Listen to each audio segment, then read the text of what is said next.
thing. Hold on.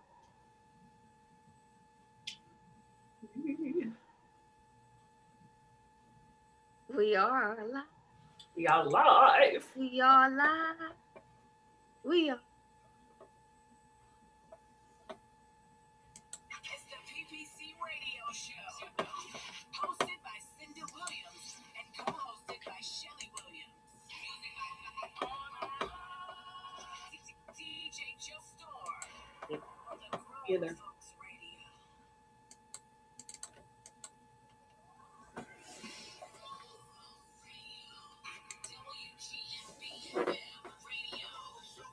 Hopefully they can hear it.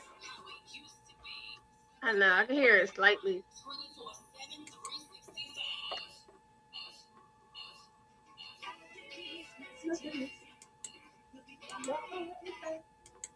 the health and safety of our guests and team members, we're here for you. That means frequently deep cleaning our stores and wiping down carts and baskets after each use. Reserving dedicated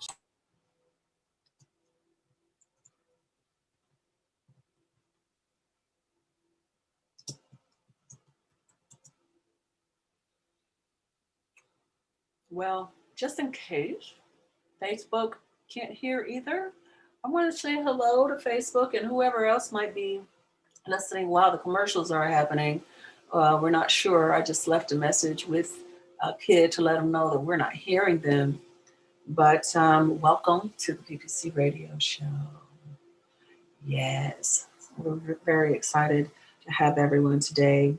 Thank you if you're watching on YouTube or Twitch or Mixcloud or Instagram. Shell and I are very fortunate to have you. Yes, hey everybody. I'm just going to tag everybody real quick so we can make sure we all here. Yes. But welcome, Facebook. Welcome back to Cinda. Yay. We missed you last week. It actually is Facebook, Twitch. No, that's right. We're doing Shelly's. So that would be Facebook, YouTube. Oh, never mind. I forgot we're not on mine. Let me shut up. Anyway, sorry, lady. Now I know. So it's Facebook, YouTube, and Instagram with Shelly, right? Yeah. Yeah, I forgot we're not on my joint. My bad. My bad. I mean, it's not like I can't get into Twitch. I just didn't. I don't know. I don't see the need right this second. Hey, kid, we can't hear the commercials. Is that on purpose? Yes, that's on purpose. Yay, good. I don't want to hear. That's on purpose. Only the radio can hear the commercials. Okay. So Facebook is just seeing us. I'm just doing the tag. Yeah. Like, you know, I do things a little bit differently when we're on Zoom than we do on your restream. Okay. All right. Well, I'm very happy you guys are back with us. If you are, in a minute, I'm going to send everybody an invite. But thank you for your thoughts and prayers for my family. We will definitely miss our mother. But I listened to the show you guys did, you and a kid last week. It was a good show. I only did it because of you. Okay. It's just like, you know, I love your show. You do the political stuff. I listened today. I listened to the show today with the gentleman, the DJ gentleman. I don't know. And we are back, ladies. Oh, we are back. Yes. Okay. All right. Welcome to the PPC Radio Show. If you're just joining us, Cinda Williams here, and Shelly Williams is with us, and we are so excited that we got our sisters with us today, both called Monica. But we're gonna keep them so we know who we're talking to. Monica Rose is my sister, who was my guest on the podcast the last time I had one, and she's gonna come on first. And then Monty on the scene, Monica Gladney is also with us. That is Shelly Shell's sister. So it's a Sisters Unite plus the random black guy. Sister. So are we ready? Yes, let's bring on Monica Rose. Monica Rose.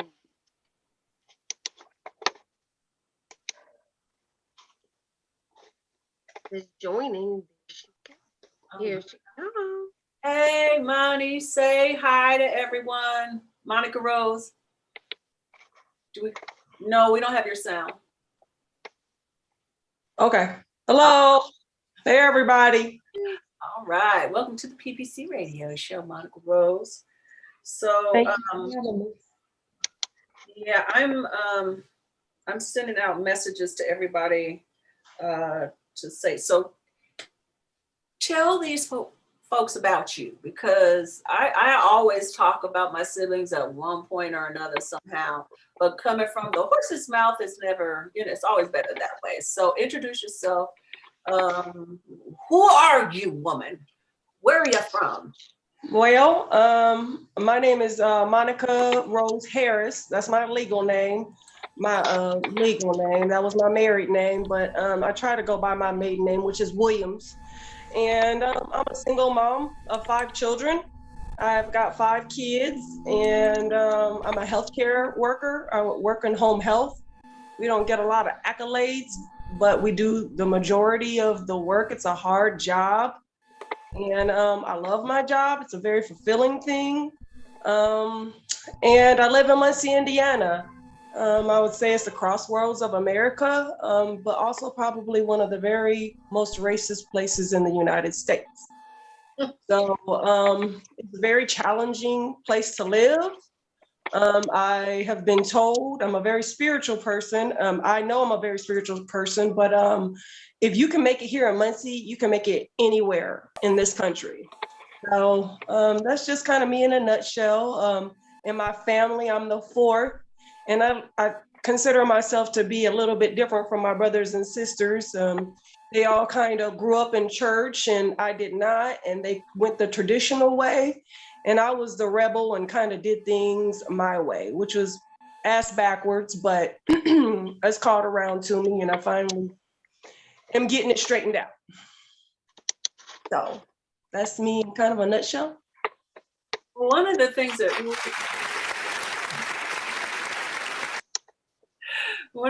we were talking about is, I just want to make sure y'all can hear me. I'm sorry. Yeah, we can hear you. Okay. As a reminder, I'm going to say this on there just because you said one word. This is a clean show. So A clean show. Okay. So we'll keep our sailor tongue amongst each other. Okay. But yeah, so we were talking about how you eventually had to surrender. You had to surrender to life, to God, to things like that. What do you mean by that? Because that's kind of the theme. We're going to talk about probably all kind of stuff today, but I do want to get that in there. Well, I think as people, we like to do what we want to do when we want to do it. And when Jesus came to this earth, Jesus didn't come of his own free will. He did come of his own free will, but he had to follow. He followed God's plan. And I think that and I won't say Christians or people that follow Christ, that, we get into this religious faction of doing what the church says. And when I went to church, I got saved at the age of 30. And when I went to church, I found myself in a place where I didn't understand. And so I went to God and I asked him to show me his way, because something felt wrong about the church. I didn't know what it was because I was ignorant, but he began to show me his way. I went as a novice to him, as not somebody who knew everything or thought I knew everything, but went as a novice and surrendered and said, I don't know. I don't have the answers. I'm a single mom with 5 kids, and I need somebody to show me what's wrong in my life, and not me take control, but you show me where I need to change. And so that's what he began to do in me and through me. And it's been a heck of a journey. And I've had to surrender over and over and over. I mean, it's a daily thing that we have to do. We have to come to a place where we quit trying to do what we want, and we just let God do what he knows is best for us. Oftentimes we want what we want so bad, we can't even hear what it is that he has planned for us because we're too in the way. So but that's something I go through daily. Like I said, it's been an ongoing surrender and surrendering self. And it's not easy to let go of control. We all want to control things. We want to control our lives. We want to have control over our plans. And when things happen that we can't control, that's when we go crazy. And so it's just, he's taught me how to master not my reaction to circumstances, but my responses to my circumstances, and not just to respond, but to use those circumstances as stepping stones so that you can walk above your circumstances.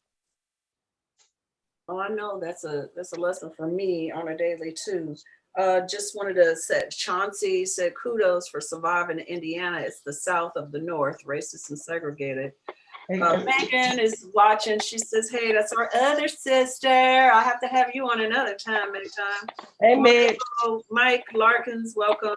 And Monica and from the green room is chatting and saying you guys are a lot alike. So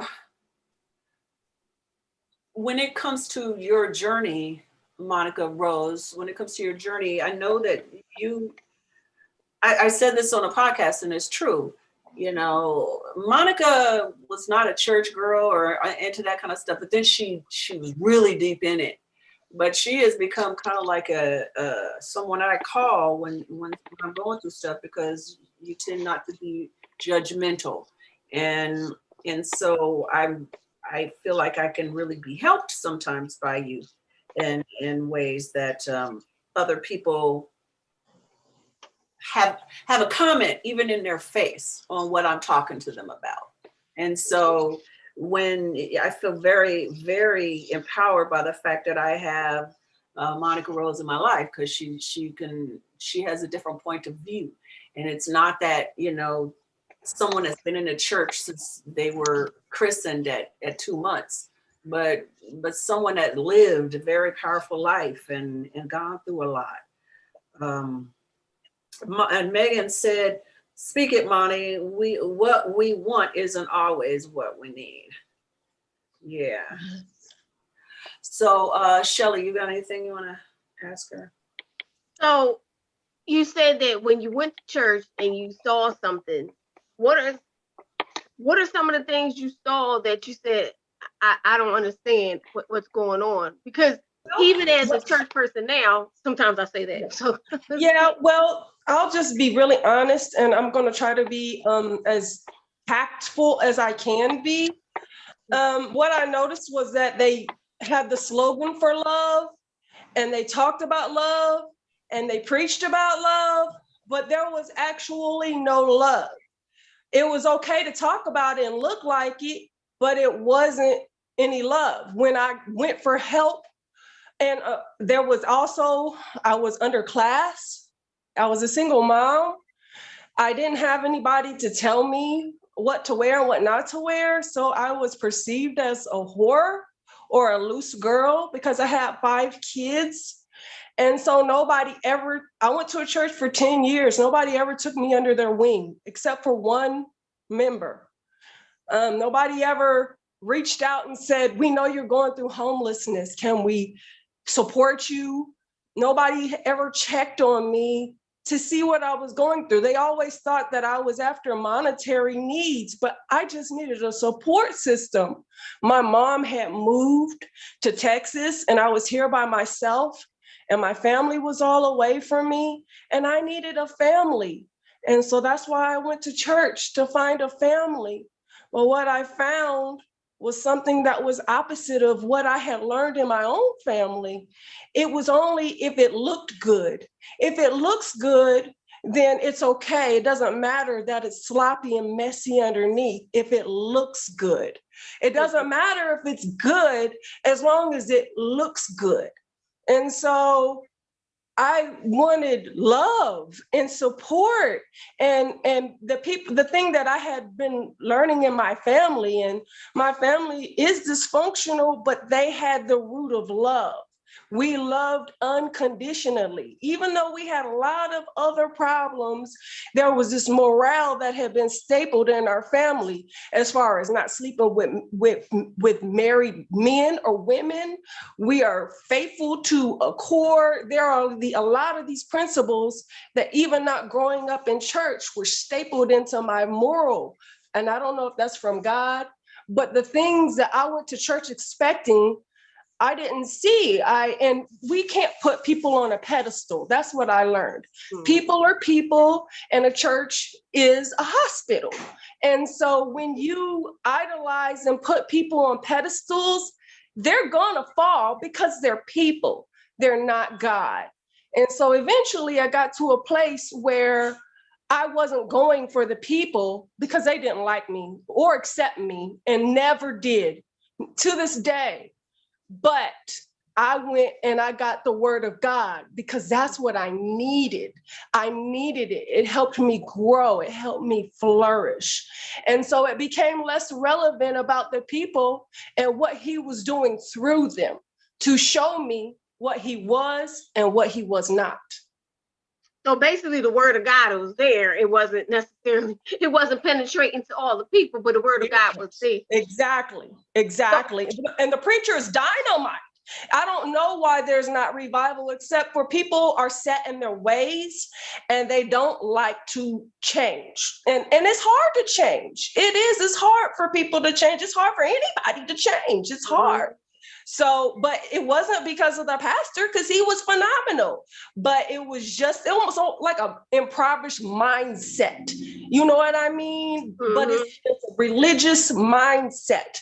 And you get to a place where your heart is hard and you can't learn and you can't grow because you think you know it all. And you think you're so holy that you can do no wrong, but you don't know how to treat people. And that's not God.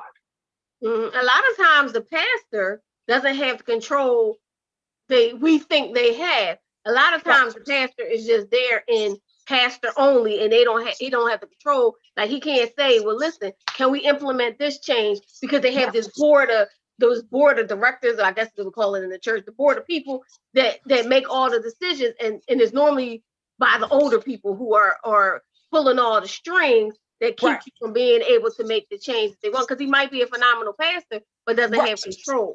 You know? Right. So are you Shelly, I admit to you, the women in the church were awful.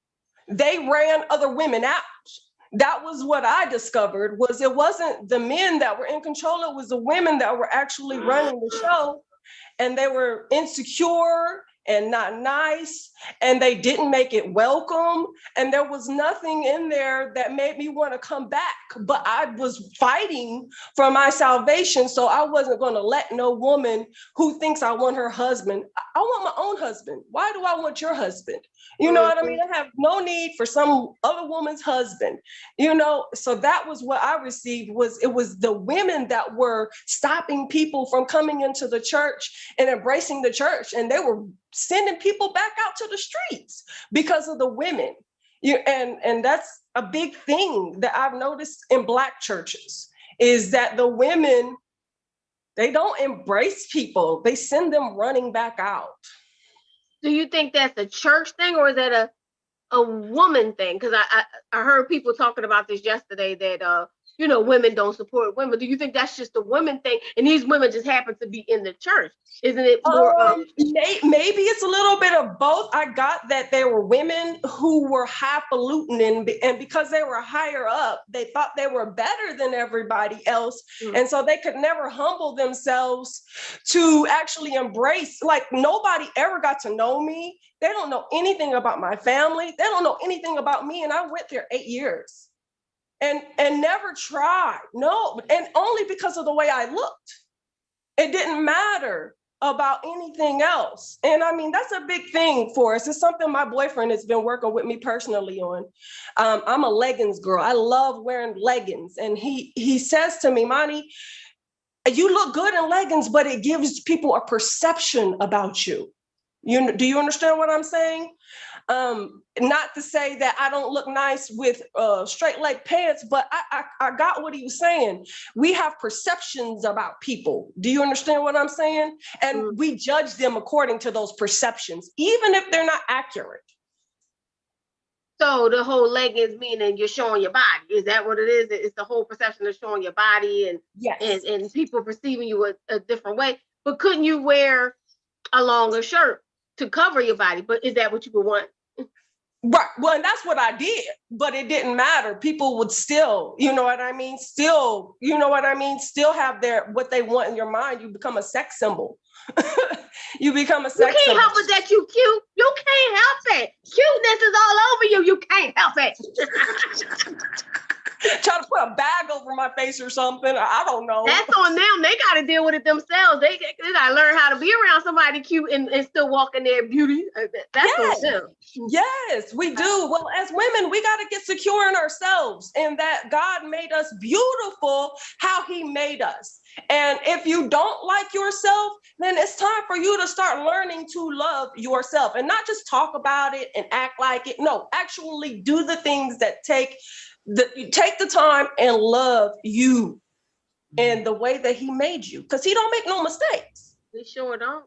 I'm glad he made me. But you know what? I think we all go through up here. And I can't say, I don't speak in totality, but I think a lot of us, and when I get to meet people, I see that we all struggle with the same thing. Like, I didn't realize that Cindy and I had so many commonalities. I'm like, oh my gosh, we felt the same way. Oh man. But I would think, okay, I guess it's me putting her on the pedestal. I'm thinking, she ain't got no problems. She's beautiful. She don't got no problems. But we all have that deep down inside that we're all dealing with it, and it's hard to deal with. So church now, what does it look like? Are you not going to church because they turned you away?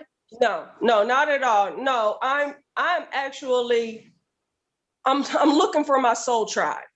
I'm looking for my soul tribe. I am. But I'm not going out and looking for them. The thing is that when you get to a right place and you're in alignment, you attract the people to you. You don't have to go out and find them. You know, that's what the misconception about Jesus is. Sometimes we feel like we got to go get people to be Christians. No, a lighthouse stands still. And it shines this light in the dark for those who are lost to see. And if they choose to want to be saved, they go towards that light. That's what it's about. It's about attracting the right thing and being in alignment and in position so that those things can make them their way to you. You understand what I'm saying? No, I do. And I feel you. That's funny. Monica, my sister Monica and I were talking about it last night. I was saying, I'm not sure what church I want to go to. You know, I belong to a church, but I'm thinking, I don't feel that like that soul tribe. You just gave me the word that I needed in my spirit, a soul tribe. I need the church that's going to fill my, like, you know, we've been on COVID. How long? It's been like a year. A year, right? Yes. And I was like, not too many of them reached out. Not maybe I shouldn't leave it on somebody else, but they didn't really reach out. I didn't feel like I missed maybe one or two, but I didn't feel like that. Hey, I need to get back to this place because a part of me is there. I'm thinking, I just lived a whole year without church. So, we need each other, Shelly. We need the fellowship.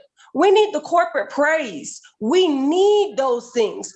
And I'm talking about we need them as humans. We need togetherness. God didn't make us to be by ourselves. He made us to be a body. And that's what it is. It's getting back to not church, the body. That's what's important. The body's important. It doesn't matter where you have it. It matters who you're with and what you're supporting.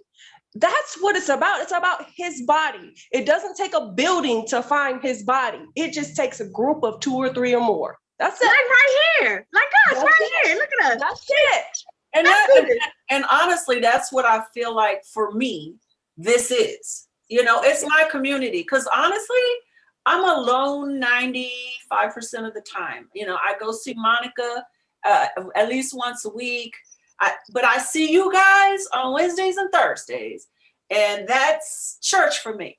because we talk about important issues, and sometimes we have Pastor Andre on, and sometimes we have Jenny Graham on, and they can bring us these tools, and we talk to each other, and we talk about things that can help each other. And I think for me, this is church. You know, Yes. would I like to be face to face? Definitely, and that's coming. We're gonna do some stuff together also, but the energy between us is as if you're sitting right here. It's energy works like that. It's that close. You can be across the other side of the country, but you are still. I see you. Let me finish. I mean, what is he doing? You're across the country, but energetically we are the same. We are in the same room. Before he asks the question, you are so you're both in Muncie? Is what I'm? Well, she's in Muncie and I'm in Noblesville. We're like a 45-minute difference. Oh, okay. Because I was like, I thought Muncie was different than where you were at. Yeah. It honestly is night and day. It's very, very different where we are, even though we're so close. Indiana's like that, like a lot of places. It's different from place to place. Before we get your question, before we go to our break, kid, please let me just say, cousin Diane says, hey, mentorship is everything, Christian or otherwise. Your story will inspire others to step up. And she says, preach it. And Monica Gladney says, preach it. And if you don't change, you don't grow, Mike says. And if you're not growing, you're dying. Amen. Too many times the church board can be out of control. And Monica said, church hurt is real and it's a shame. Pastor Waller, unknown pastor in Pennsylvania, stated it to us. Don't let the creatures get in the way of you and the creator. So I'm sorry. So kid, what you got to say? I know. I was actually going to read comments from my live that fed into this. That's what I was going to do. See? Okay. Francis, amen, amen, amen. Yes, I understand. Hey, Simpson. Simpson's coming in looking for a seat. He said people coming in looking for a seat in church. Yeah. Okay. Well, I was the usher, so if you was coming in, and that was another thing. I had strict rules as an usher that in my spirit didn't work really well. I did it because I did it for years. But to make people have to sit, you had to sit to the front and you had to sit them over. And it was, if they didn't want to, it was like, I told you to sit them to the front. And I was sitting there like, I had my own rules in my head. Nobody knew it. But I had my own rules in my head. I was like, I know where they want to sit. I know spiritually who these people are. So I let them do it. And then I get didn't I tell you to sit them to the front? And I'd be like, I got you. I feel you. And then I was doing whatever I had to do. But so I don't even miss, I love people, but I don't miss usher. But I'm also getting a feedback. Good, great topic. Francis is tuning in. Whoa. Cousin. This is a good topic. Francis says we don't have boards. This guy reminds me of Uncle King, Cindy. I know. Y'all gonna leave me alone. Y'all know I can't see past my eyelashes, all right? Dang. I know you for the real Monica. Yeah. Nikki Jones said hi. Hi, Nikki. Hi, Nikki. Yay. Ranger, come on the show once and disappear. That's all right. Yeah, she's life changing. Now, my question was real quick. So what you trying to say about the morning? So we just ignorant in the morning. So we got church in the afternoon, but in the morning, I said we just ignorant. Wednesday and Thursday. She did. You not leave us out. I said Wednesday and Thursday is my church. Oh, I saw. Clean that wax out your ears. That's what I was going to say. Now your ears not working, eyeballs not working. Now your ears not working. You know what? This is the part. It's time for where a I break. politely excuse myself. All right. We got a break coming up, and after our break, we're bringing in our other sister, Monica Gladney. Monty on the scene. That's what we're gonna call her, so we don't get the two Monties confused. Monty on the scene. Yeah. See you in Monty on the scene and Monty Rose. 3.5 minutes. Let's see if she It's the starts the commercial. PPC Radio Show. Hosted by Cinda Williams and co-hosted by Shelly Williams. Music by All Night Long. DJ Joe Storm on the Grown Folks Radio. Grown Folks Radio. WGFB-FM Radio. So are you ready? Yeah. How it used to be. Something for everyone. 24/7, 365. After these messages, we'll be right back. Yes, Facebook, we are still here while the commercials are going on. I keep messing with this light. I hope y'all don't think I'm crazy, but I'm just trying to fix my lighting and it's just not going right for me. I don't understand. You are beautiful. Hey, but I'm trying to get the color right. It's like every time I turn one light on, oh my gosh, I'm trying. I don't get it. I I understand. So you gonna bring Monica on after the break, or you gonna just bring her on now? Oh, I can bring her on now if you want. Yeah. Might as well. She's one of our best people to chime in. I love her vibe. She's got a good vibe. Mm-hmm. That's Monty. You got your sound on, Monty? On the scene. Monty on the scene. It's on now. I'm gonna have to remember. Did you hear me, Monica? I was like, Monica Rose. Because I call her Monty. That's my name for her since she was born. So I'm always, unless she was getting in trouble, who's the new Monica Rose?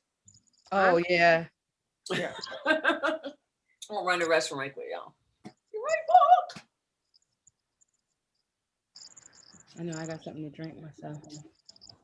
I'm just trying to get this thing together. That's funny. You know what, Monica? We do share a few things, like the healthcare thing. I've done that like all my life since I was like 18. Homelessness. I was homeless at one time. Like there's a lot of things, and I did have to draw from a certain spirituality in order to, like the self thing, like you're saying, and just to be able to make it through. So that's funny. Just not just the name, but some of the that's wild. Life experiences. Yeah. It's crazy the similarities with your green, both of y'all with your green, both and of the y'all. green. Yeah, I was like, wow, that's so funny. We call it in alignment. That's when you know that you're in the right place, the right time. Yes. And that's what I say about Cinda. Like sometimes I feel like, wow, I didn't know we had that much in common. Like it's like, wow. Yeah. But that is alignment. That is, but that's soul And tribe. Shelly, she mentioned what I was saying when we were talking about yesterday. This is it. This is you call that confirmation. Confirmation, yes. Yo, what's good? Look, I got chills right now. You know I gets down with the get down, man. Grown Folks Radio all day. Hi, everybody. This is Cinda Williams, and I am the co-host of the Melanated Morning Show and the host of the PPC Radio Show. And you are listening to Grown Folks Radio. PPC, yeah.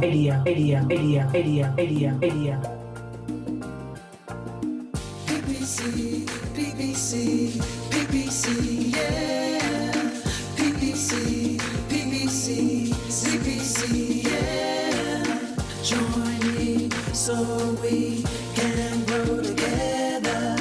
Conversation, get that healing. Let them know what they're missing. Share with your best friend. Tell them come hear this, yeah. Don't you dare miss your blessings. Powerful lessons, true confessions, yeah.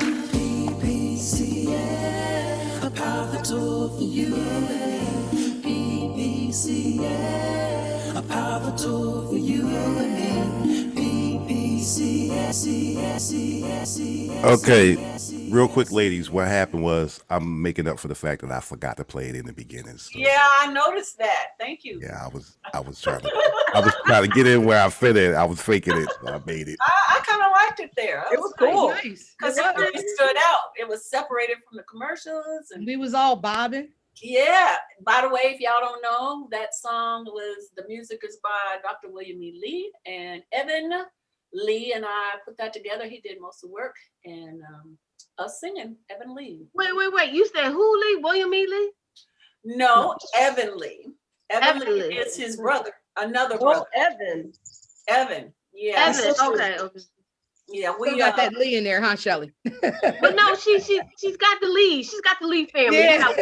You got William, Evan, and Mike. Yep. William. Yeah, them. All them Lee. All the Lees. The Lee brothers. They're very, very gifted people. Ricky, Bobby, and Mike. Ricky. I love go Cavs. Like Ricky, cool and Bobby. You are silly. Okay, so we want to go back to church a little bit, or since we got you with us, Monty on the Scene, y'all were talking about that anyway. By the way, this is Monty on the Scene. Why don't you tell the audience a little bit about you first, and then we can get some of your thoughts about what we were talking about in the first half hour. Hi, everybody. Monty on the Scene. I also have a show here on the Grown Folks Radio on Sundays. Inspiration in sports. It's called Our Take. And we're on from 4 to 6. And it's interesting because we were talking about some similar stuff that the other Monica was saying. So it's really cool. It kind of, like you said, it's in line with God's plan. It's an alignment. So that's awesome. This is really great. And I'm so glad that you guys asked me, and it happened when it was supposed to. It wasn't supposed to happen last week. It was supposed to happen this week. So I thank you guys. And like your sister was saying, Cinda, it really is an alignment with God. And you realize that as you go along and you hear and you see. So I just want to say thank you. Thank you guys. And I have some similar stuff, healthcare. I've done healthcare all my life. I was 18 when I first started, before you even had to be certified. So it was like, I care for people, and that's what I get from Monica, that you're a caring heart, and that's just in you. And so we don't just share the name, we share some of the spiritual stuff behind it. So that's even that. What about the going to church? No, not the green, but going to church and having them look at you differently because of what you've been through. Yes. That is the most. I didn't want to. You wasn't going to say it, so I'm like, let me just go ahead and say it. So talk about that. yeah. That also. It was kind of interesting. A brief story. I was working with young people, and actually, I was pregnant with my youngest son. And they looked at me in a certain way because they felt like I was too in with the kids or something they would say, or something like the head people and stuff like that, but not realizing that the young people, which were teenagers, more connected with me, and I didn't judge them. I didn't make them feel no kind of way. They were very comfortable with me. So the group that I was working with was the singing group. It went from 30 kids to 10 because the church people kind of moved me out of what group that I was taking care of. And so that myself was like a hard thing to deal with. And it made it even harder when my children started experiencing it. Like, they like, Mom, this, and this, and they felt some kind of way. So it's hard when your kids say it to you. That's kind of when it really hits you. You know, you kind of go over it and be like, all right, but when your children say, well, Ma, this, and this, you're like, oh, wow, I didn't even know you realized that, or I didn't know you saw that. So, I mean, it's just a brief thing, but yeah, I've had the same thing. Yeah, when I have had both experiences, because our grandfather's church, Trinity, Monica and Sadaka, they're the second set of kids, my dad and my mom. They were young when the church broke up. So I had two experiences. I had the first one, which was everybody loved each other. We worked together. We were doing social services. We were feeding people. We were helping those who were homeless. We were helping the community. And there was a unification in this church, right? But then some factions got jealous and got greedy. And what happened was the church split in two. All the young people left and went somewhere else and followed the other pastor, and who was younger. And then the older people stayed. And I got to see how hurtful people could be in the church. And it broke my heart, because it was my world. I literally was in church 7 days a week, every day. I was always at church. It was my social life. It was everything. You know, I sang, I danced, I learned about money. I learned about the religions. I learned about everything in our Bible classes. I was a full on, for real member. I was out picking the corn and the, you know, vegetables to feed the people and frying the chicken and whatever we did, right? But then it went to the other way where it was like just people being hateful to each other and jealous and mean and talking about each other, and they're not dressed the right way. Or, you know, it was back in the day where you had to be dressed up to go to church, and somebody might not have a dress or might not have, you know, something fancy. So they come in their work clothes or their jeans and their shirt, and then people dogging them for that and mistreating them, and as if that has anything to do with Jesus, how a person wears their clothes. You know what I'm saying? So it changed.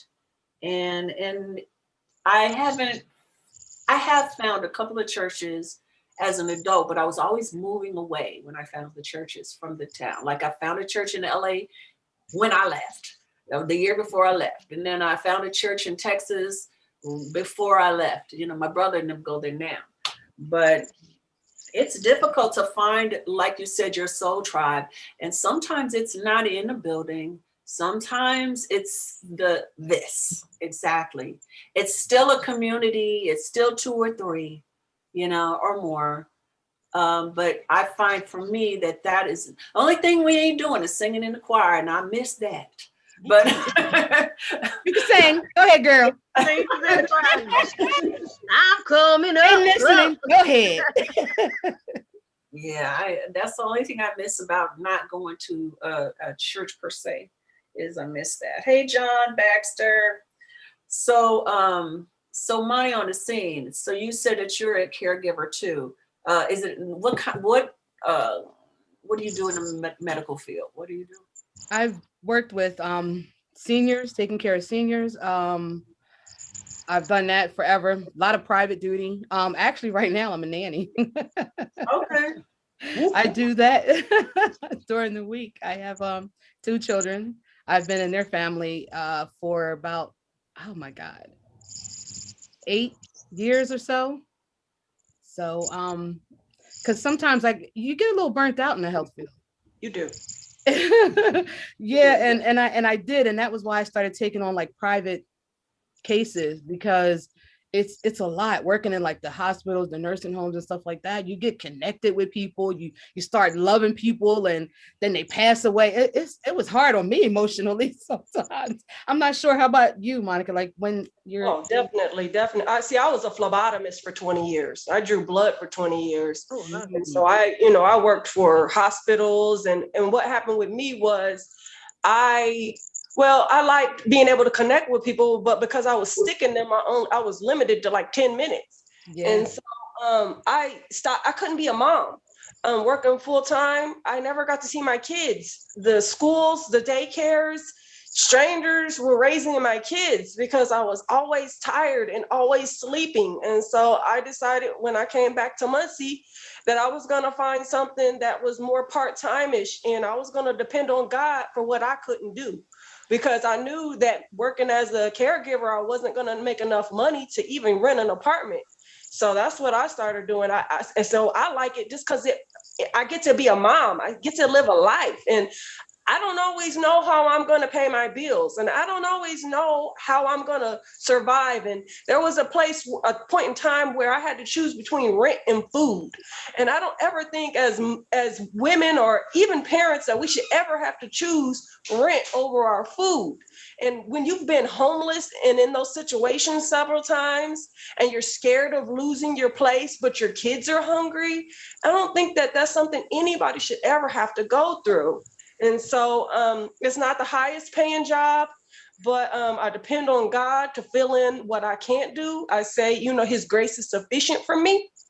And even what I can't do, he can. And when I admit my weakness to him, his strength is perfected in my weakness. Amen.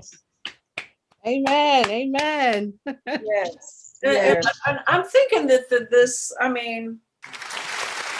Yes, amen.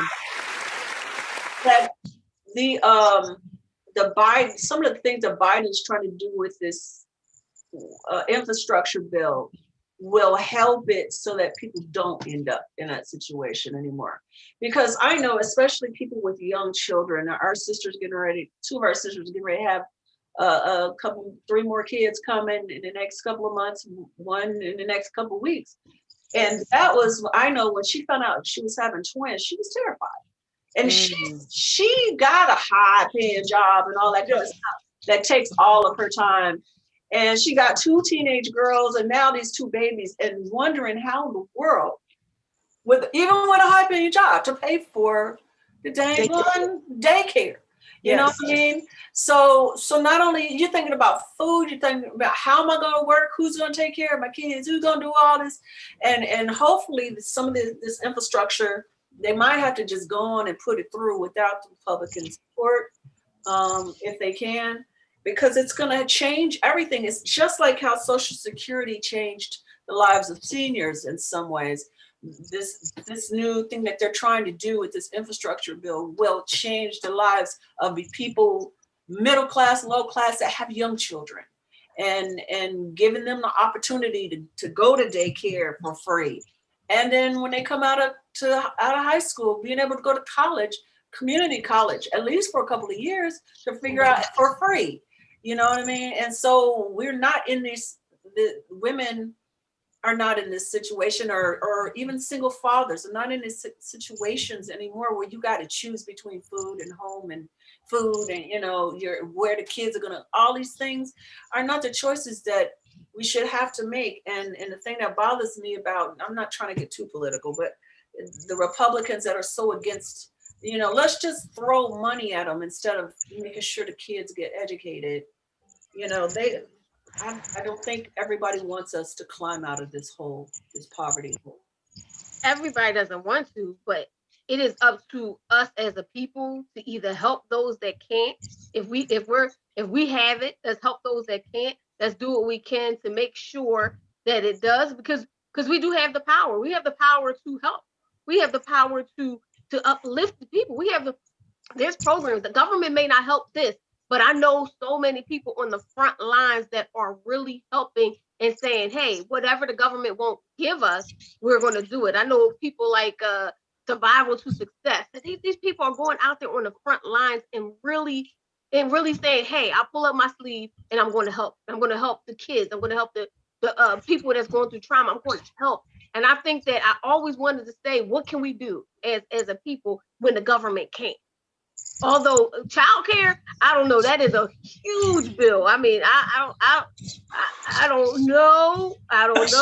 That's huge, childcare. But then you look at the other side. I know a lot of childcare owners who are benefiting from making a lot of money from childcare. So it's two sides. We say, hey, childcare costs a lot, but there's a lot of childcare owners, Black childcare owners, who are really succeeding in it by making all that money. So it's like a two-sided thing there. Two-edged sword. Yeah.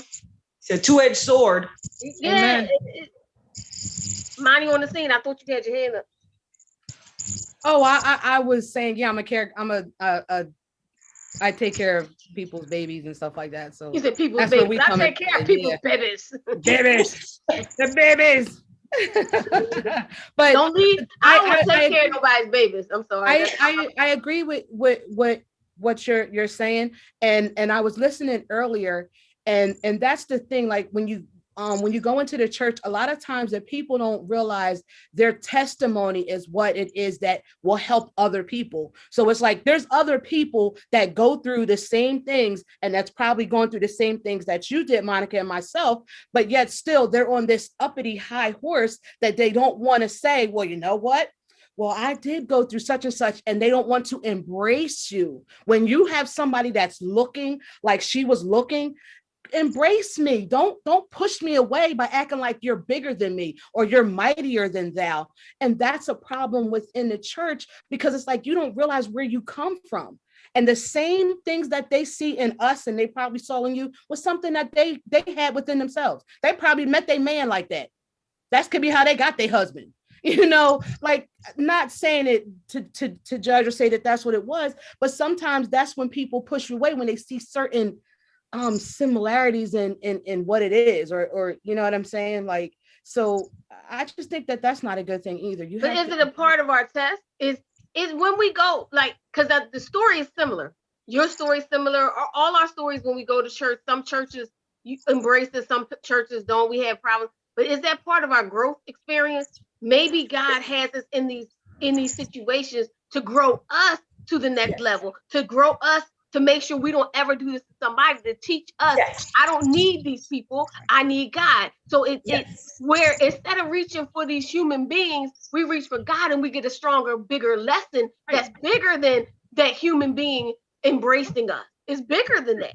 It's sad, okay, we want to talk about church hurt, but in church hurt, there's glory on the end of it because God teaches us something, because we really don't need, we want flesh and we want people to, but God says, I am that for you. I am that I am, and I am that for you. So here, draw to me, and then he'll put the people around you, even if it's not in that particular church.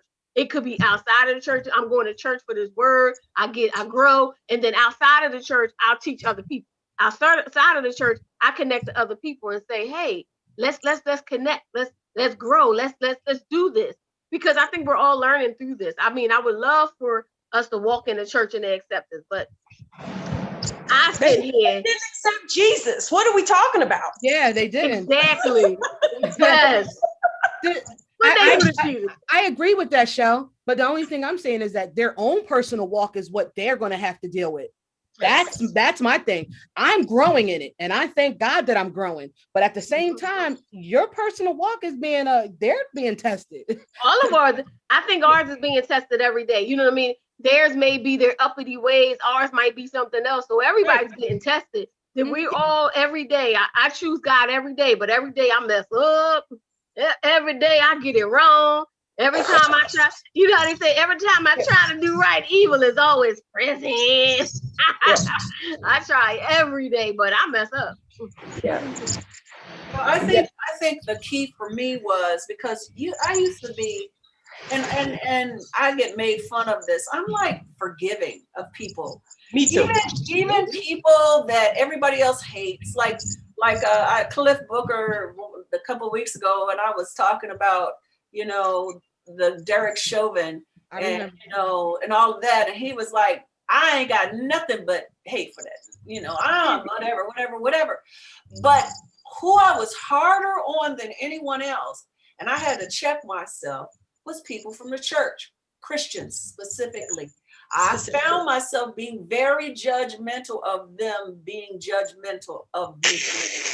And I was, I had real. You know what I mean? So I had to check myself, and I was like, look, if I could be forgiven of a murderer, if I could be forgiven of anybody, I can also be forgiving to people that think they know, but they're lost because they're just lost. Yeah. If you're in the church and you're not loving people, you're lost because Jesus was all about love. I mean, besides loving God, that was the second most important thing is love people.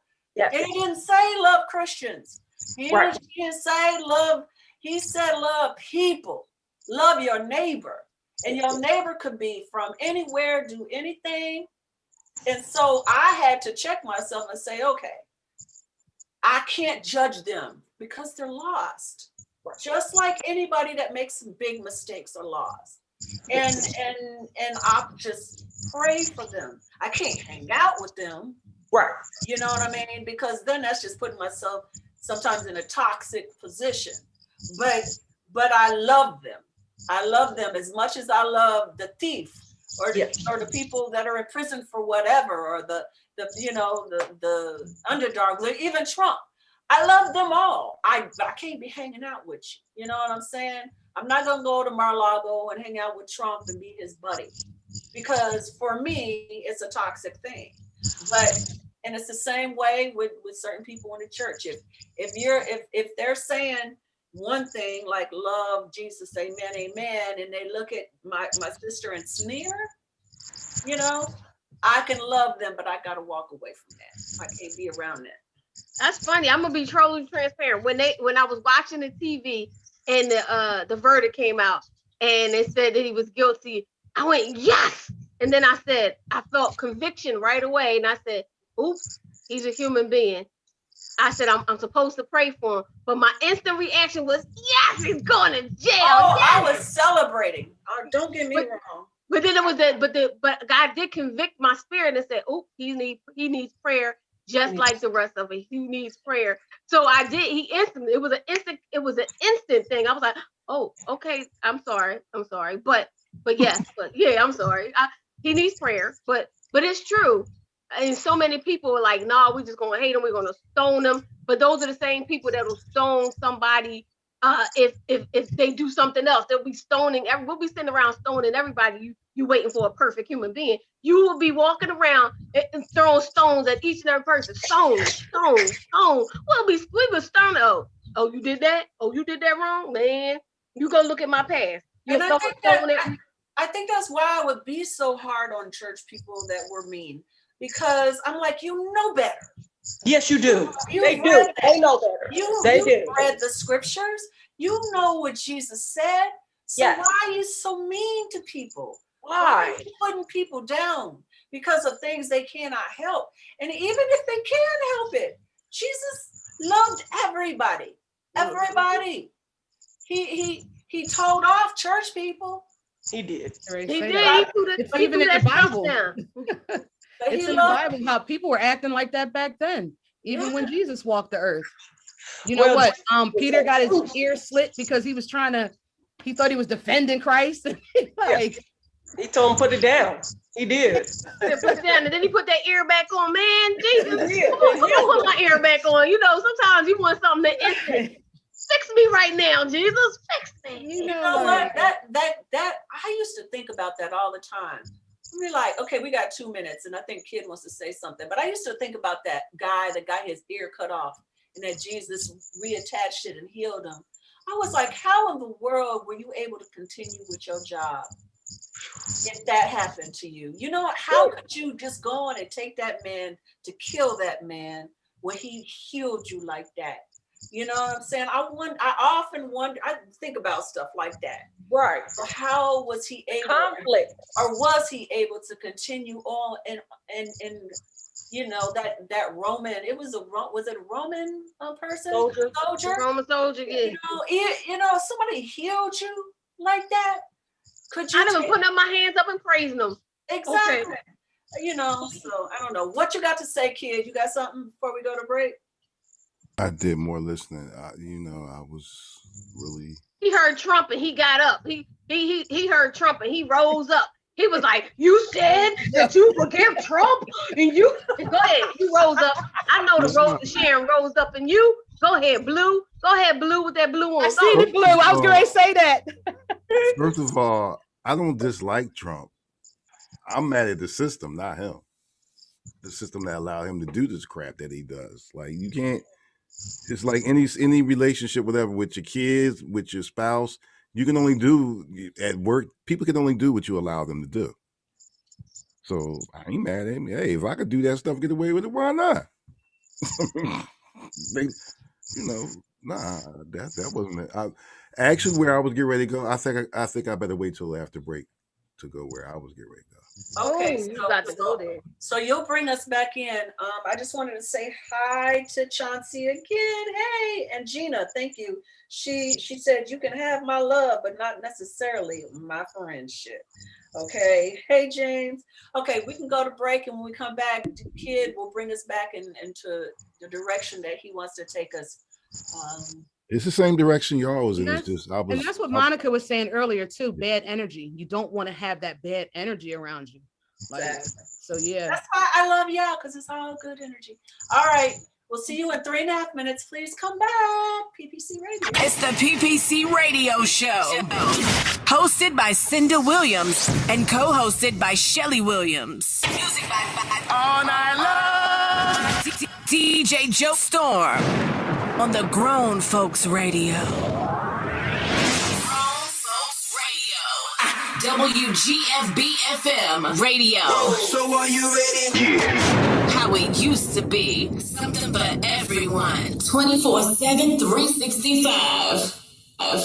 After these messages, we'll be right back. For the Yo, we are still live here on Facebook, Instagram. What's going on? This is the PPC Radio Show every Wednesday, 2 p.m., hosted by Cinda Williams, co-hosted by Shelly Shell Williams. Our guest for today is the Monis. The Monis. Yeah, Monis. Monty Rose, Monty. Cinda's sister, and Monty on the scene, my sister. And we're going to be back. I think Instagram, I'm going to let you go because, yeah. I feel you guys got me emotional here, yo. We have a whole commercial. We're on a whole commercial break right now. Yeah. After these messages, we'll be right back. I like that one. Oh, you said, hey, Miss Sherry's, I see you. Look, I don't have my glasses on, so if I can't. I noticed you took them off. Trying to read the messages.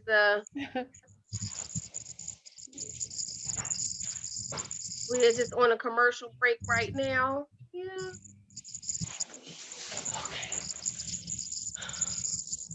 Getting hot, Monty. You got hot?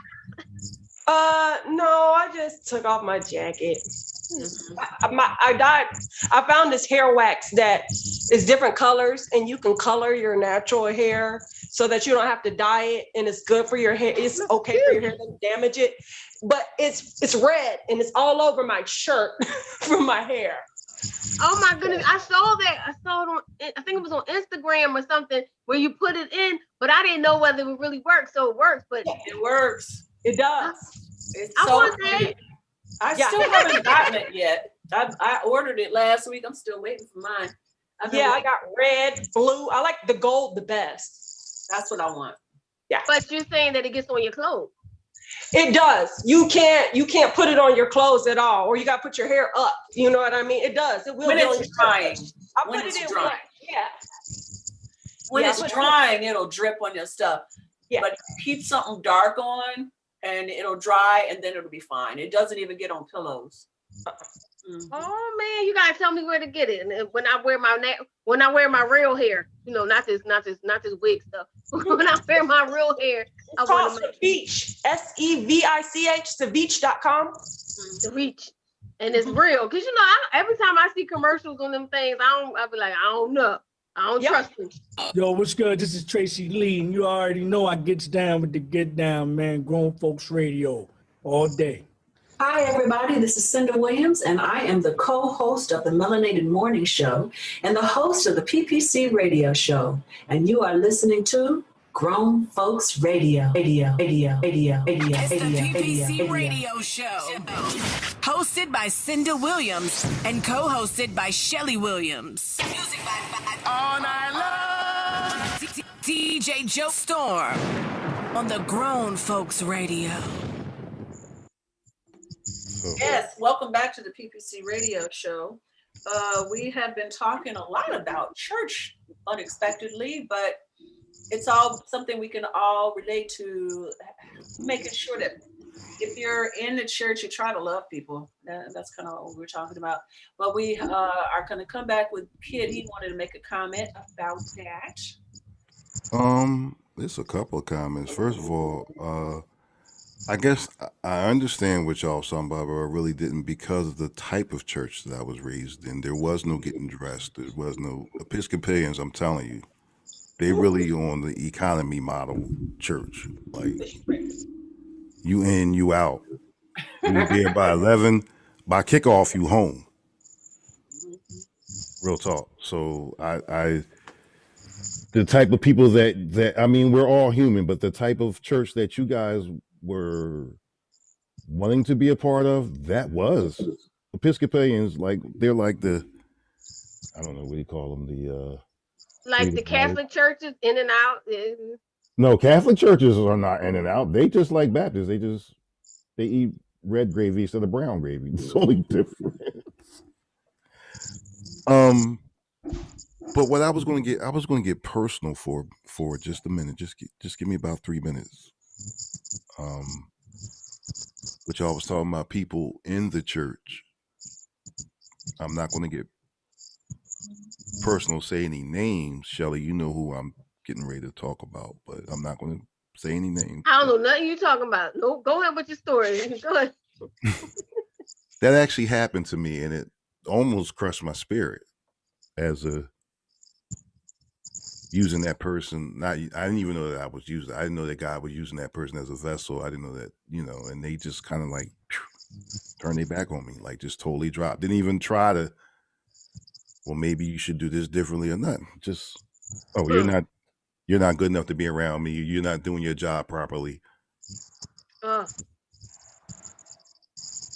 And it really did bother me. A lot. Shelly's the only person in the world that knows this. It bothered me. It almost crushed my spirit. And this was, what, a year ago, Shell? It wasn't even a year ago. Not a year. I know, right? It wasn't even a year ago. 3 months ago. And she wasn't the only one to know. She knew personally. Yeah, she wasn't the only one to know, but everybody know what was going on. Oh. And that's the worst. And that's also well, I didn't tell none of y'all, nosy. You could see. Yes, you did. Yes, you did. You told everybody. You can't help but to tell. He act like he don't tell people. You told everybody. You may not have told the person. I didn't tell nobody it bothered me. Nobody knew that it bothered me the way that it did. Remember, you had to bring it to my attention. Yeah, you didn't know. I had to tell him that it was hurting your whole particular spirit because you thought this person was your friend. And I can't. I'm very impartial to this whole thing because it's somebody that's a friend of mine. But you thought somebody was your friend, and from a religious leader standpoint, you think they would have had more compassion on you, compassion to say, hey, this didn't go right. Let's try and work it out. Let's try. But it was, nope, it's beneath me. You know what I mean? Yeah. But knowing you, Disco, that's when you talk about stuff. When it really hurts you, you talk about it. You talk about it. You talk about it. You talk like it's your. I think it's your therapy. You really do. I didn't realize. And that's when you could tell that it hurts you to your but heart. I didn't realize that it. I didn't realize it bothered me that like that, and why it bothered me until one day me and Shelly was talking. She broke it down. I was like, oh. You know, it's funny because I that person hurt me too. And I never even really met him.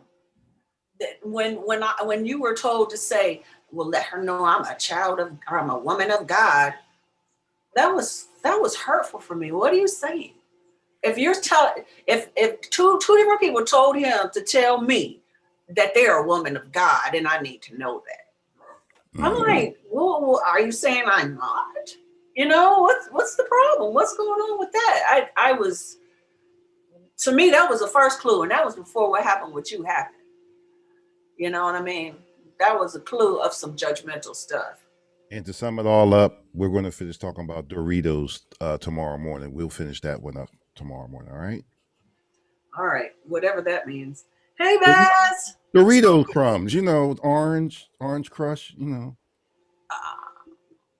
Oh, you know what you're talking about. You know. Now I know. You try to fake it like she don't know because, she got me on this cleaning up. I don't know because you just switched subject. You switched subject like it was switching your underwear. Because that's how, what? Everybody has their way. And that if I'm realizing that maybe I'm being a little bit too transparent or this is something that I really don't want to deal with publicly or whatever. All right. So anyway, yeah. So you're talking about Doritos. I get it, but I understand hurt people. It's okay to hurt. I know hurting makes us vulnerable at times, but to understand that there's people that can hurt you and they probably need to know that it hurts. Probably need to know that just walking away and not trying to help someone hurts, especially if you're coming from a religious leader standpoint, but it happens so often. I mean, religious leaders, whoever, the church people hurt us often. This is not like once in a blue moon. It's an everyday thing. What happened to Monty? I was just going to say, she didn't show back up yet? Not yet. No, I don't see her. I'm going to call her in a second.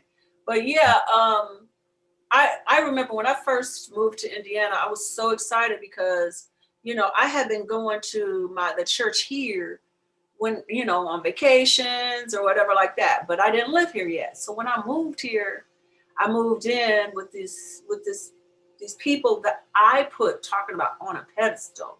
I literally thought they were perfect.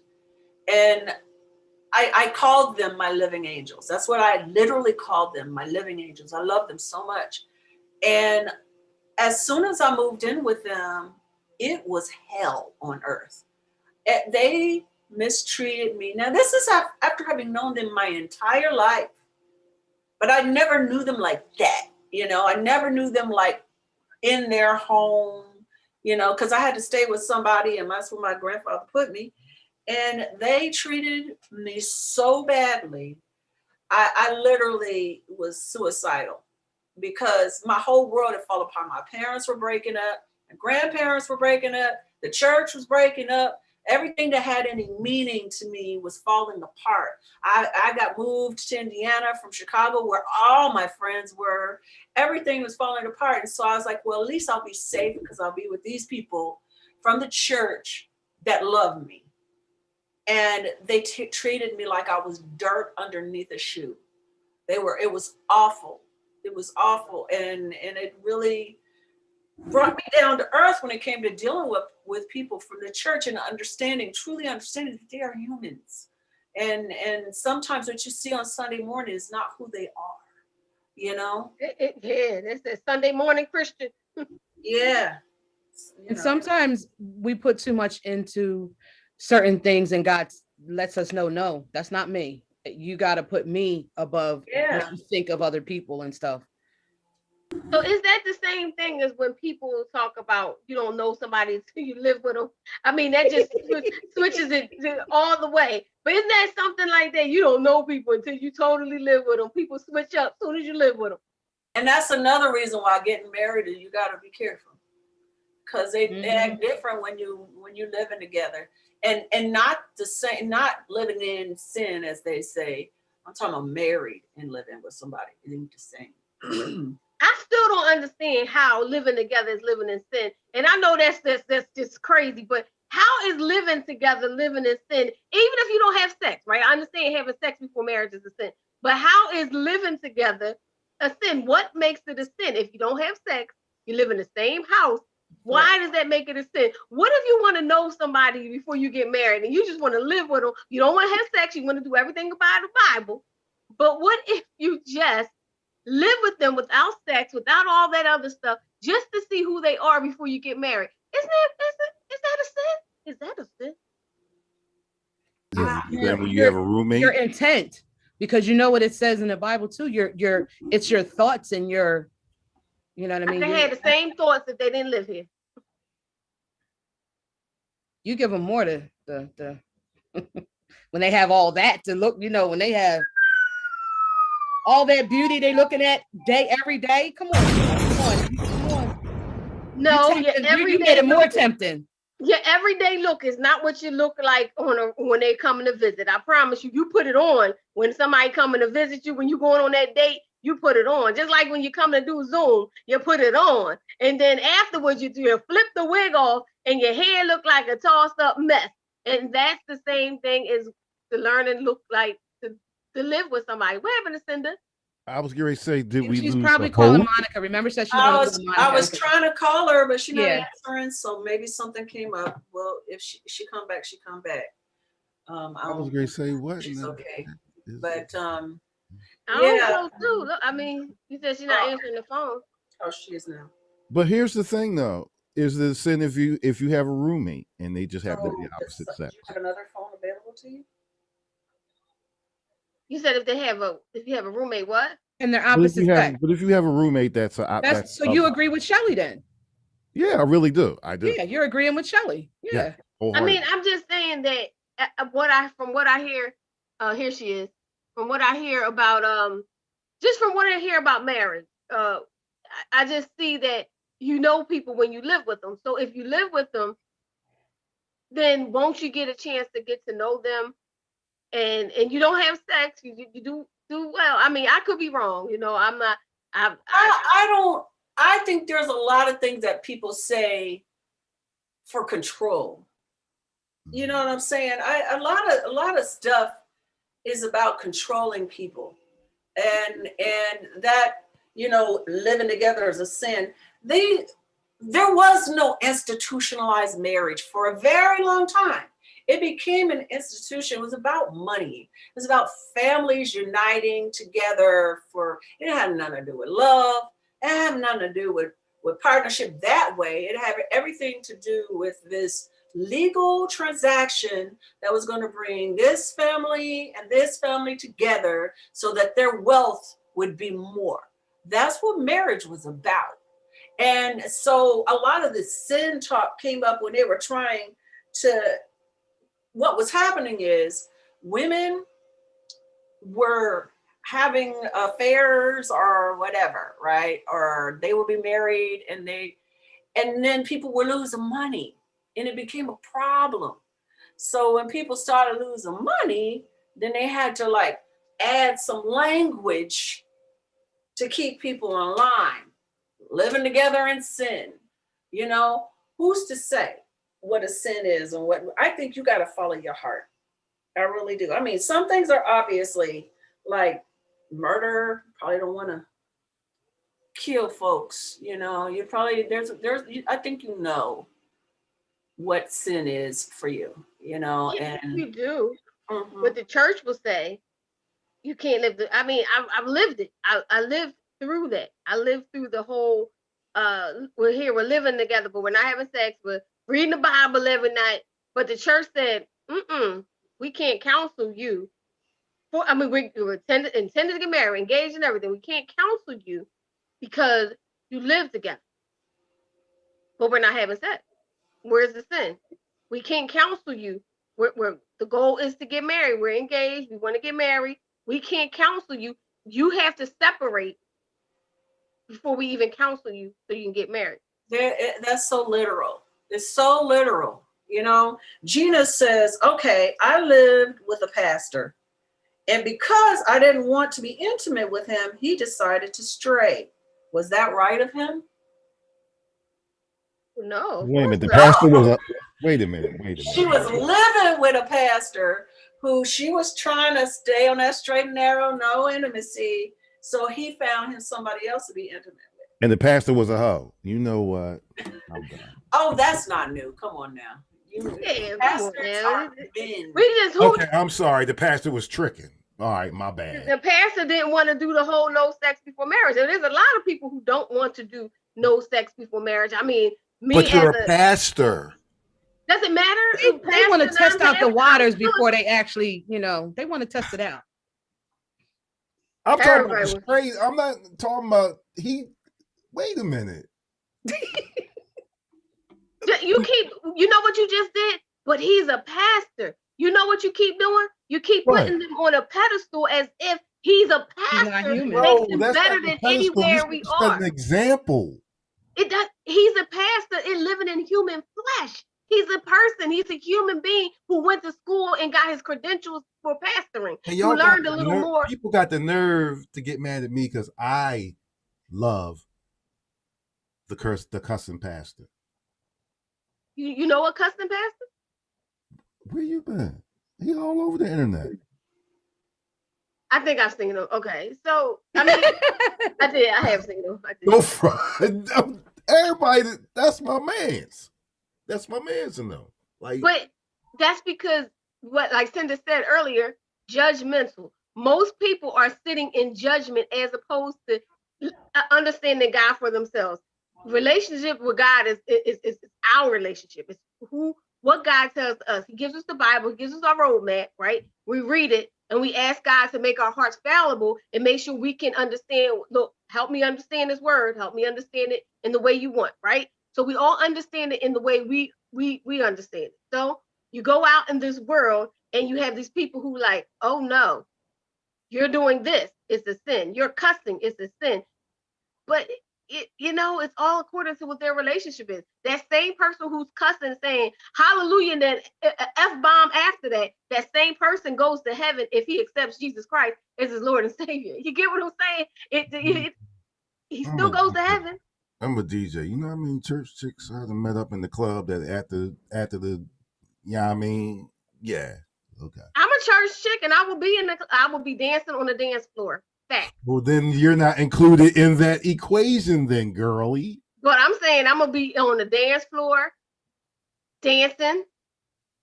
Yeah, I will. Dancing after. And you might see me in church the next day, but I love to dance. I've had quite a few that I've dropped off at church. Coming from the crib. After we got finished at the crib. You know we can't see you, right? I didn't know if you know. I know that was on purpose because I'm tired of you talking about my blue shirt. What is this thing with blue? No, that's nice. You're not in your regular the black. blue is something different than your normal look because you put I like the blue. It brightens it up. It's okay. like bright. Let me explain this. In the wintertime, I'm on my, you know what I mean? It's cold, John. I don't care. It's hot outside. You know, the colors come out. Yay! I like the blue. It's all I was saying. I like the blue. This is the second time. Like you say something the other day. You know, you thought I ain't catch you got beef? You judging me? No. You thought I ain't catch that the other day. You slid it in there the other day. I did because I like the blue. That means I like the blue. Just like I love Cinda's colors in her shirt. They are beautiful. Yes. They're bright. They're I mean, it just stands out. And the room. Look at the room. It's all colorful. Like it's all blending together. Nice. It's about something standing out. We want to stand out. That's all I'm saying. Right here. Your beard stands out. You need to get some of that stuff to put on the hair and you dye hair for men. Hair for men. No. I did that once, and I really did that once. He had the whole Beijing John shell, like the whole you know the number 8 John with the line. And, yes, but that's and okay. I got home.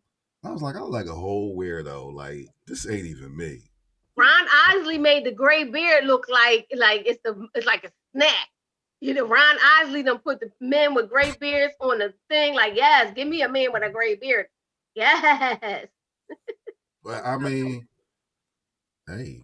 Unfortunately, it looks like Monica is still locked out. Her everything tech went down. So and she came back for a second and then it was gone. And it went back out. Mm-hmm. Yeah, but she's having some issues with her Wi-Fi. That really bums me out. But we still got we got a half an hour more. You got a half an hour more? Yeah. So I'm going to talk a little bit about mamas since only got a half hour. Wait a minute. Yeah, we got music and well, we go to. Oh, my bad. I'm talking about for the whole. No, we got until 3:40, then we can talk about what's coming up. But mind my business. She can't even with her cell phone. She can't come back. She was on her cell phone. She was on her cell phone. Yeah. Mm-hmm. So I could tell by the shot, the shot. Oh no, she did, but I'm saying like she said Wi-Fi, but sometimes with cell phone, you would think. I don't know. Oh, she might have to cut her Wi-Fi off on the phone. Sometimes people do that. Yeah, go to sometimes people turn their Wi-Fi on their phone and don't realize they got cellular data. Yeah, I'm gonna tell her right now. I keep mine, but that's gonna eat her data up though. That's the only thing. But she might have. We don't have much longer, so it won't be bad. Yeah. But we wanted to talk about mamas, and it goes with and have her come in with mamas. My mama and your mama was hanging up clothes. Your mom straight in the. I don't know where that came from. I remember that. I don't know where that came from. I was y'all singing that, and I was saying I can go a day without my mama.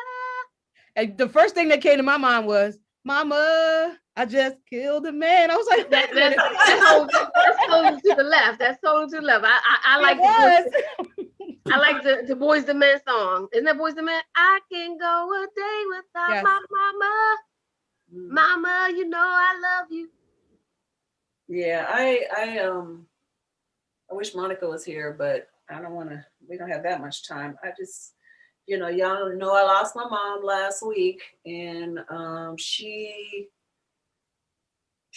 really kind of been gone for longer than that because she had a stroke. She's been in a nursing home and couldn't help herself for a long time, but she had a stroke a few months ago near when my father passed, and she's never really been the same. So I've been grieving for a while now, but it's nothing like, no, I can't touch her anymore. So it's Mother's Day week. weekend coming up, and I just wanted to give a shout out to all the mothers out there. Your job is so important, and I mean, I love daddies and I love fathers, but there's just something different. When my father passed, I was like, what am I gonna do? When my mother passed, it's like a whole other feeling. I don't know if it's because they gave birth to you, or I mean, for me, my mother was my first friend, literally, because my dad was in the Army, and I was the oldest, and we had to move to Chicago because that's where her job took her, and most of my family was in Indiana, and so it was just me and her for first 2 years before my brother Hassan was born and daddy came back. It's like my oldest friend, I mean, there were boundaries, obviously. She is my mother first, but I just, if you are blessed enough to have a mother that wants to be a mother. I get that. I get That's that. who's back. I get that because Monica's back. On that note, I get that because my mom, I'm literally the product of the single mother. My father left when I was 3 and never came back ever. So I literally, it was just us. And my sister, being the wonderful sibling that she is. Good for you. And that was a big deal for me, Shell. See, Good for you. I'm growing. that her prayers are with you, Cinda. Thank you. For the most part, it was just me and my mom. That was. And the funny thing is, we look nothing alike, but we are so much alike. But my daughter is her all day long. I talk to my daughter. Sometimes I just cry because I'm like, wow, there you are. So much of your grandmother. Something didn't want me on the show. It would not be on. I mean, literally, I was fighting. Well, you came back the perfect time, and we're talking about moms. Uh-oh, she's frozen. Look at the facial expression. She getting mad at that internet. I hope.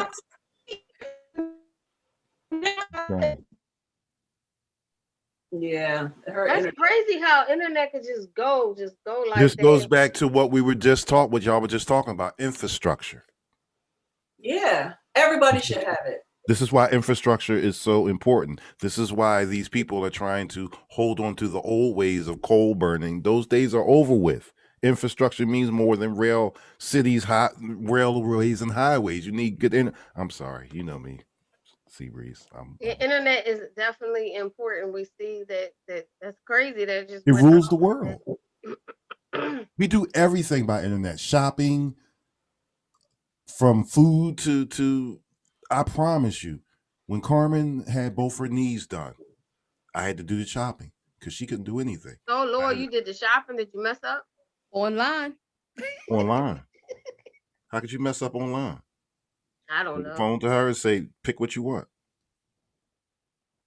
Listen, it's funny doing the online shopping. I wasn't really doing the Amazon, but I found the Amazon to be friendly now. I ordered. I couldn't find something I went to store after store after store after store and could not find it. And I said, I'm gonna go to Amazon, and I got it on Sunday. Amazon.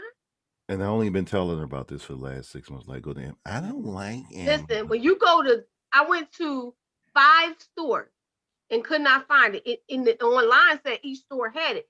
5 stores. You go to 5 stores and you think you're not gonna go find Amazon. Yeah, you are. See, Disco, Shelly's a shopper. Like she'll go in the store. She like looking around. She like looking at this. Like she likes hands-on. That's her thing. She likes that hands-on. You know what? And again, I didn't get like that. Speaking of moms, I didn't get like that until my mom, because listen, when my mom passed, I was scared to death. I didn't know where I was going, what I was doing. How am I going to walk this earth without her? Because that's all I've ever known. Like, she really was my best friend. And I didn't know what to do. And I was actually scared to leave the house. I was already kind of, funny about it, but I went to work and everything. But I literally, once my mom passed, I was scared to leave the house for like a good month straight. And I just stayed that way. And I was like, I wound up quitting my job as a result of it, because I almost got arrested one day going to work, being at work, because my supervisor was very, very unsympathetic to the situation. And yeah, it got real ugly. So Cinda, you recently lost your mother. So yes, what things, this is going to be your first Mother's Day without your mother. How do you feel? What are your siblings going to do? What are you going to do? You're going to come together? You're going to? No, we're all spread out. Monica lives in Muncie. I live in Oaksville. My one brother in Texas, the rest in the Chicago area. So we will have the first of 2 celebrations for my mom the following weekend. So we'll probably connect and talk. And how many of y'all is it all together? Siblings? 5 with my mom and father, and then I have 2 little sisters from my mother Susan and my father. So I'll definitely be celebrating her, and I'll be celebrating William Lee's mom, Linda King, because I still have moms. Nobody will be my biological mother, nobody will be her, but I always have my moms. I have my Aunt Sadaka, my Aunt Lee, my Aunt Barbie, all the women that are elder to me that have mother qualities. They were my aunts. They didn't try to be my mama, but I was told by several of them, you got a mother. You got mothers here. Mothers does not have to equal biological.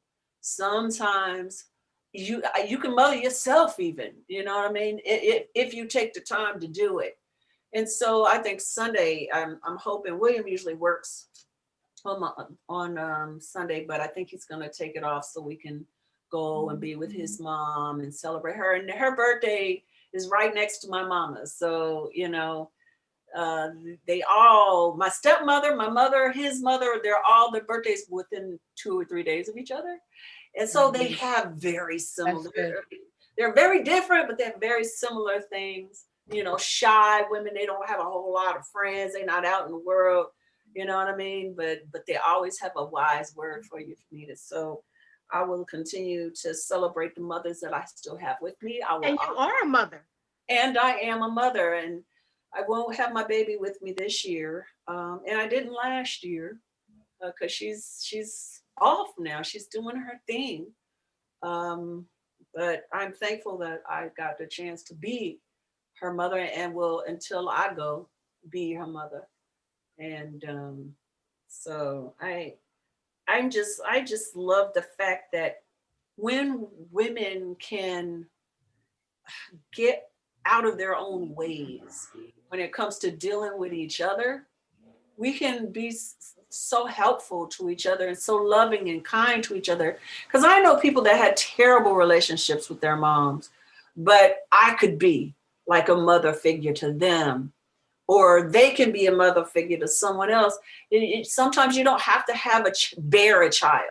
Because I mean, Shelly, you have a very nurturing, mothering side to you. You nurture people. You give people second chances like mamas do.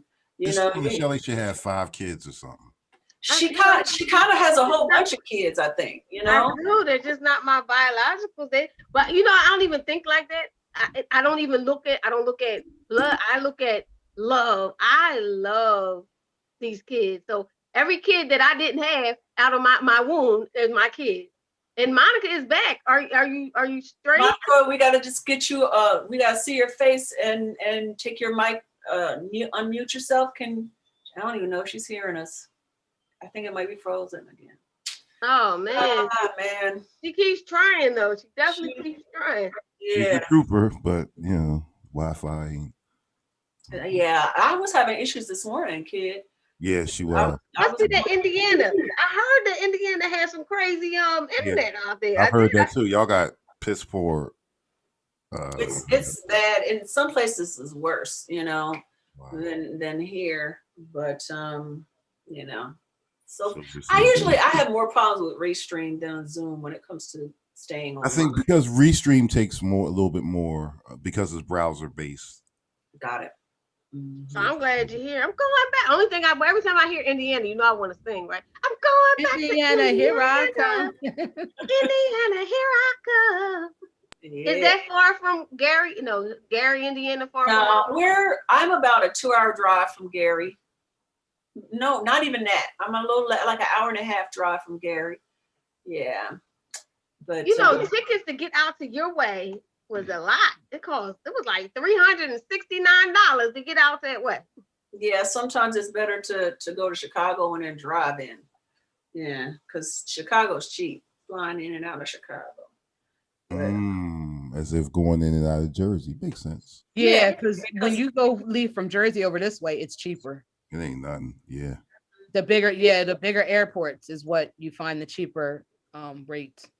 Before we forget, Cinda gets an award tomorrow. She's gonna be on Zoom tomorrow. Remember, is it tomorrow? Not, you know, I don't mean tomorrow. You know what I mean. Okay, yeah, it's Saturday. I got nervous. I was like, no, wait a minute. That is not what I meant. Her face looked like tomorrow. I meant, you know what I meant. You know what I meant. Saturday, she gets the I Never Quit award on Saturday. So as a mother, it's Mother's Day, definitely gonna honor you. The Dorothy E. Brunson I Never Quit. So that is Saturday at Saturday night.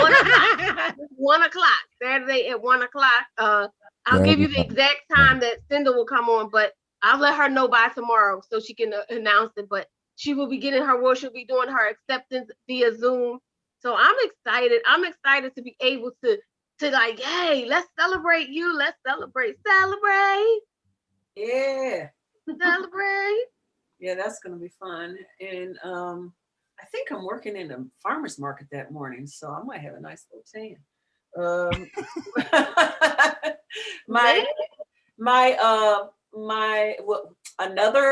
Actually he's not a Lee, but William's cousin makes juice. It's called Live, and he makes juice, fresh squeezed juice, and it has usually in the farmers markets on the weekends. So we gonna help him out because I think he got something to do this weekend. Oh shucks, they got juice, got entrepreneur stuff going on. Yeah, I'm trying to get him to come on and talk about his stuff. Speaking of entrepreneurs, she's not here, so I'm gonna say it for her. My sister, along with being a caregiver, also has this. Some of you guys have seen the Color Street. It's the dry nails. I have them on. I don't know if you can see them. They're really pretty. Look at that. Oh, nice. Yeah. They're dry, so you don't have to worry about drying, your nails getting messed up because whatever. And her page is called We Rise on Facebook, so y'all should go support her. If you like having nail polish on, I never wore it because it wouldn't stay because I use my hands too much. I wash dishes, but it lasts for a long time until your nails grow out. And it's really, they have beautiful, beautiful options. I just love it. So I wanted to. Your sister Monica's product? My sister Monica, yes, her page on Facebook is called We Rise. Oh, I like and you can go on there and check out her catalog and the different nail strips if you're into that. It lasts like forever on the toes, man. It's like until your nails grow out, your nails look perfect. So that is what she's doing. So please support her. You can find her on her Monica Rose William page or Monica Harris. Also, she's got both names on there, 2 different pages, and then her We Rise. As for what we got going on, I'll leave the Melanated Morning Show to you to talk about, so you have something to talk about. I have the PPC. I have a PPC podcast this week. I am back this week with season 2, episode 17, with a lady called Peg Coates. She's coming on my podcast, and she has a really beautiful story.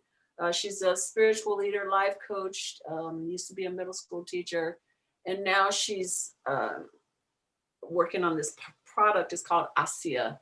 I've been taking it for about a month, so I'm gonna like get like my blood pressure checked and all that kind of stuff after later, giving it some time to see it. It renews your cells basically. She'll tell us more about it next week when she's on the show, and we'll have Craig next week also. So, oh, and then I also told you I was on some other thing, right? Mm-hmm. Yeah, I got something coming up tomorrow night also. I gotta find it though, but it's another it's called Voices of Change. No, wrong. That was yesterday's show. I'm on a bunch of them. It's a lot. Anyway, I'll post it. So just check my page for any posts, guys. And what's your page? Tell everybody in the IG.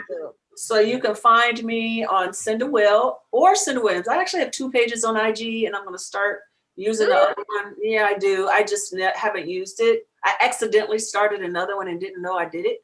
And then I realized I had 2, and people are still like friending me on that other page. So I'm starting to try to include it, tag myself.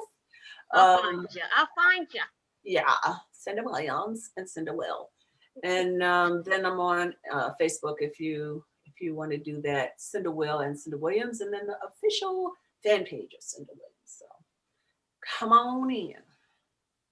Awesome. We definitely check out Cinda Will. You can check her out tomorrow. So Shelly, what you got going on? What do I have going on? Saturday, that's what I have. Saturday is the Dorothy E. Brunson Foundation's I Never Quit event, honoring people who never quit. Dorothy Brunson went from picking cotton to owning, being the first in the nation to own a radio and TV station. I wouldn't be where I am as far as in media if it wasn't for her contributions. So we're giving back. We're honoring people like Cinda Williams and Philly's own Cherie Harsey Darden, owner of Scoop USA newspaper, another mother who is still making big moves. I mean, Scoop has really, I can't even, not just because I write for Scoop, but Scoop is now 3 papers and not just 1, 3 physical papers hitting the newsstands every single week. Woman doing her thing. So, man, I'm just honored to be a part of these amazing women doing their thing, you know? And what else? I think that's all. I can't remember. And PPC, next month, or is it next week, the month or after, is being edited right now to be on TV on Comcast 66 Verizon 29. So we're taking some of the episodes, editing them. They're going to be on television. So PPC is going to be on television. I can't remember what month. I want to say it's either, because it's like a month behind. So I think it's not this month, but next month. So yay, we're doing TV. All right. PPC. Awesome. Monty, what you doing? You told us remind us about your show. Yes, because I'm going to also be talking about mothers this Sunday. I lost my mother years ago. And so as far as helping people to heal, I think talking about it sometimes helps, and just getting other people's perspective of it. And the one thing that I listened to with you, which is a good thing, you have other mothers that's in play, and they're also birthdays around your mother's birthday. So that right there is one healing tool. It's like, okay, that birthday card that I get from my mom, I can still get it because I have 2 other moms. You know, so that's a beautiful thing. And so this week, I mean, anyone who would love to join, I would love for you to. But it's just a way of helping us all to heal for those that don't have a mom. And there's other people that come into play that help us with that. That like step grandma, in. like grandmom step in. Grandmom had Sunday dinners every 4th Sunday. Grandma made sure she get the switching in the kitchen. She like 80 something. I ain't gonna tell them the truth, but she like 80 something years old, still switching in the kitchen, making sure she has Sunday dinner. So grandmom is like holding it down. You know, shout out to grandma. Yeah, that's what's up. So that's Sunday at 4 on the Grown Folks Radio, and also live on Facebook and Instagram. And like I said, this is really a good thing right here. And my prayers have been with you, even when I first heard before the passing and everything, and they're still going to continue to be with you and your family, because it's stages, you know, that birthday, the Christmas, it's stages. And one thing I like to tell people, check on people who've lost their parents later. Wait, you know, like wait till the summertime where everybody used to plan that summer trip or that barbecue. Call them up then and ask them if they're okay. You know, ask how you are you all right today, or how you feeling? Well, you know, you want to link up? Ask then, because that's when people need you. Not okay right now when it's all still fresh. You're still in that, what's that surreal stage where you're kind of like, nah, it's not. Nah, you're still not. Call up that person and talk to them later, you know, and say how you feeling. So that's kind of what, like I said, that's my take on it. You know, it's the. That's your take. Every Sunday, 4 p.m. on the grownfolksradio.com. Our take. And I'm glad, and you know, I have people come with their own take, and that's where it comes from. You have your take, I have my take, and so collectively, we all have our take on things. Right. And thanks to him for letting me be here. I yes, and Freckles, he comes with his take. All and right. That's Shelly's other child. I don't know if y'all know, that's her child. My child. That's my child. The freckles and yes, he's got the freckles, and I just be like, yes, he's my twin. He's such my twin. Oh my goodness. Even in actions and stuff, I'm like, oh my gosh, why are you such alike? We're so alike. But it's okay. God is good. I didn't shout out to my mother. Thank you, God, for my mother. Yep. She held everything down. I can't tell you. Helen Williams. Williams Junior. Williams Jr. Yeah, she definitely held it down. So Mother's Day is awesome. Just it's so many mothers, like grandmom and grandmom's grandma, and everybody. There's so many mothers we can celebrate, because I know some dope mothers. You know, some dope mothers in this world. So we're celebrating the mothers. And DJ Kid Disco going to celebrate the Melanated Morning Show tomorrow, because I know we want to leave that for you. Go on, Melanated. Come on, Melanated, because you definitely melanated. Why? You got the most melanated one right here. No, I'm just playing. I don't know why, girly down there. You might as well come on back up here, hold my hand, and just go ahead and tell what we doing tomorrow. We're doing the same thing we did today. Absolutely nothing. No, seriously. That's not true. Y'all had a great show. What do you mean? No, we're non-political. I actually sat last night, and instead of watching CNN, I'd rather watch WrestleMania. It's the same crap, and I just don't feel like it this week. I really don't. I wanted to have fun. What do I got coming up? The Head Nod Kings. I've been involved in that. The Head Nod blend battles. They're pretty good last night. So that's, you know, I'm gonna let y'all hear some of the stuff out, but yeah. And talk about that mix about to come up. We got a mix. We about to get that. We about to get that. Oh yeah. I took the liberty of putting some stuff together, and yeah. I ain't gonna you took the liberty of putting some stuff together. Is that what you're doing? Yeah, because ain't none of y'all business until you hear what's in it.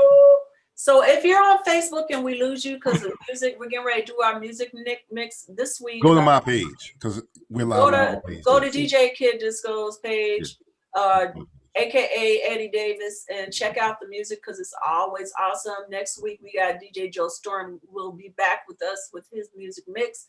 And thank you all so much for joining us today. Shelly Shell, Monty on the Scene, Monica Rose, who had some tech issues. You blessed us for coming, and I think we should do a sister show at once in a while. I think at least once every other month or so. Let's do a sister show, because I got spiritually 5 of us. So I got a whole bunch of yes. So we'll have our sister show with the random black guy. Random black. I really am random, because I'm gonna be with other girlie Sunday. I'm just all over the daggone place. I got too many jobs. I feel like a Jamaican or something. Like, what was that? You would only be so lucky. Give us some music mix. That's how it is. Yeah, man. Take us into the music now. Come, Star, bring it.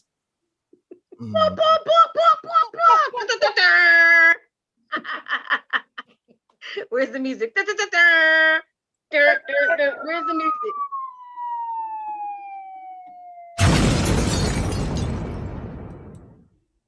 clear my throat. I am the legendary DJ Cool. And if I were you, I would keep my joint locked. DJ Kid Disco. 1, 2, 3. Hey, DJ Kid Disco. Let's go.